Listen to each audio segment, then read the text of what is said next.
fam! Welcome to the About It All. We're back here today to discuss the reasons of Russia attacking to Ukraine in the first place. Oh, and check to see if there's a chance that we get to World War III. So please, stay with us. Give a thumbs up to this video and tell us what you think. Also, don't forget to subscribe to the About It All YouTube channel and hit the notifications bell. Well, due to the recent events, we break Berlin into 3 parts in an impudent way, and each of 3 took any part of Europe they wanted. But the quarrels happened after their victory. Most of the countries on the west side of Europe made an agreement with the US that if Soviet Union happened to attack to any of them, they should stand together against them. And on the other hand, most of the European countries on the east side made an agreement with Soviet Union. Well, in the end, Soviet Union failed. All the countries went to America's team. And not only that, poor Soviet Union itself was divided to different countries.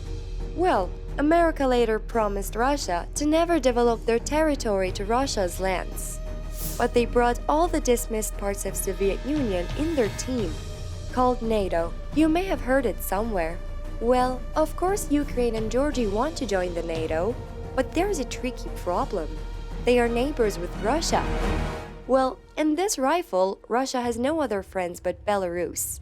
And the economics of Russia is getting weaker every day, so it's trying its best to stay powerful. Like by turning Ukraine in their own team, but Ukraine doesn't want it. Well, sad truth is the 2 provinces of Ukraine are actually Russian and they want Russia, but the others don't. You may think with yourself that so what is the point? Russia is circled by the NATO in every way anyway. Yeah, it is, and someday Belarus will give in to sanctions and join the NATO. But Putin wants to elate its people and stand for the glorious history it always had. Putin has been elected for about 22 years now. He's such a president who people love and trust. I mean, how many presidents can get into this point? Putin has no much of a liberty to do this for his beloved country. He's the heir of the pressured situation and his country is forced with this will. But what will happen after this war? How much is he actually going to go far by this war? Well, some people assume it may not just be a Cold War. It may be the World War III. Well, according to the history story we told you, America may finally uncover the curtains and go straight forward to this war and try to get Ukraine back. Let's see what Cold War is. Cold War is the case, which a single country is on one side and the rest of the world is on the other side. In this case, many people around Europe and even in Moscow, I mean the capital of Russia, are against this action and are begging the Russian government to stop the war.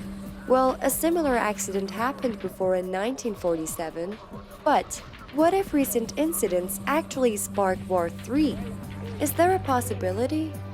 To avoid that, US must not attack Putin's army and try to propose actionable resolves to both sides.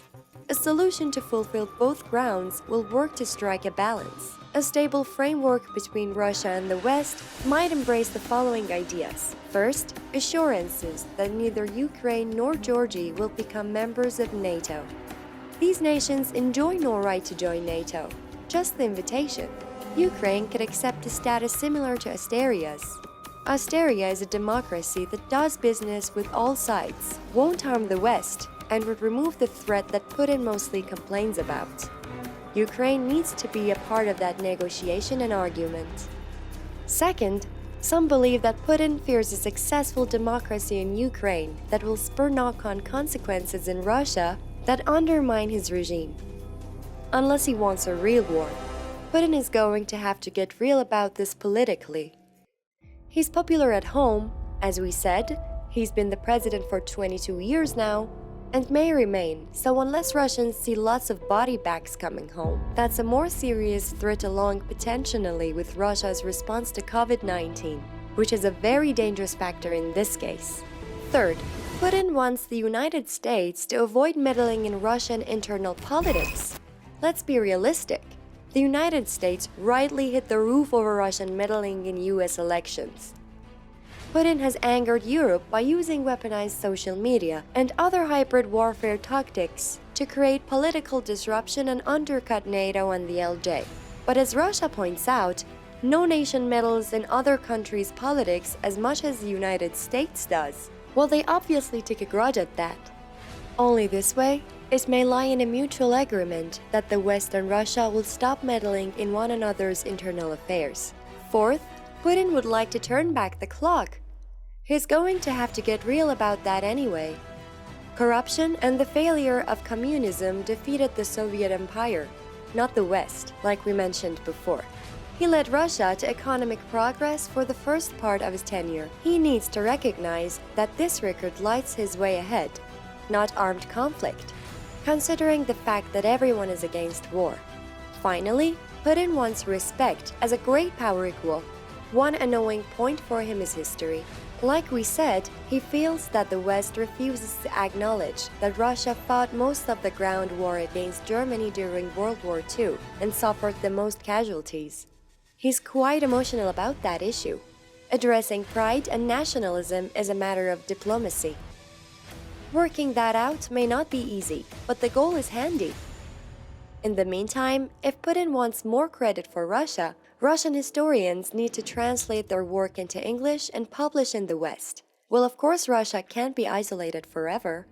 Okay, we talked about Russia, but what do West and Europeans want? Let's see. First, as we said, both sides must commit to cease meddling in one another's politics or internal affairs. Second, Russia must commit to avoid using the Nord Stream 2 as political leverage to influence European politics. Diplomacy must work out what that means in practice. Third, Russia must recognize that the West is acting with a united front through the United States, NATO, the UA, and the parties. The United States must make clear that the West will do whatever is required to honor NATO's Article obligations. That includes boosting current military strength in Europe, especially air power, which can be strategically positioned fairly rapidly. We feel that clear lines of communication with Russia can help avoid confusion or cause miscalculations.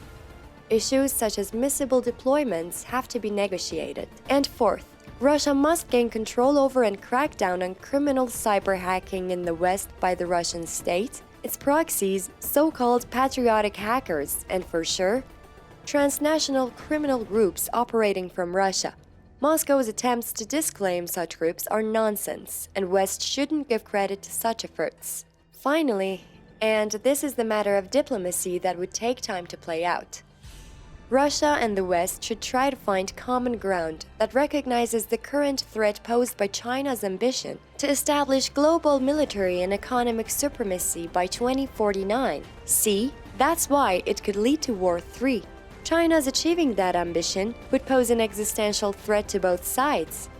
Russia won't join the West in an agreement against China, but the West can also influence Russia against allying with China. Who knows?